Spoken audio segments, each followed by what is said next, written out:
Bonjour Monsieur Abbas. Alors vous êtes ici au colloque RTRC pour nous parler de l'autre Méditerranéen après le printemps arabe.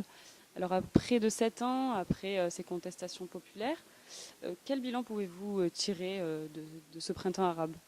Un bilan assez morose, je dirais, parce que on n'a pas l'impression que on est en train d'assister à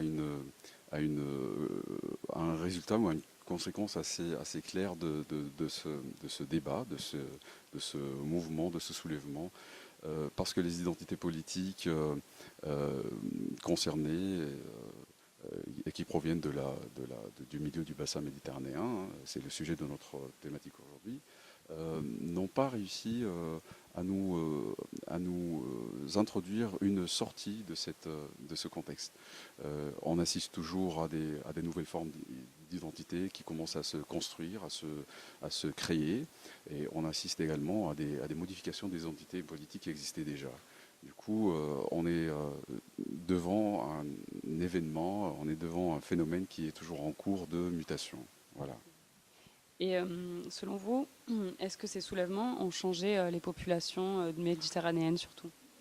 Enfin, j'aimerais dire oui et non, mais je pencherais plutôt vers le non parce que on n'a pas l'impression d'avoir des changements réels. C'était vraiment une chance, une occasion donnée à ces identités de s'exprimer, d'apparaître ou de réapparaître parfois, parce qu'il y avait des identités qui étaient cachées, camouflées, réprimées, etc. Du coup, on assiste à leur réapparition et en même temps à la création, comme je l'ai dit tout à l'heure, de nouvelles identités qui pourraient vraiment euh, occuper une bonne place de l'espace public et politique.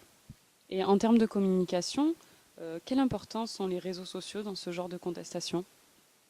La communication joue un rôle très très important parce elle représente la médiation qu'on doit euh, avoir devant toutes sortes de manifestations identitaires.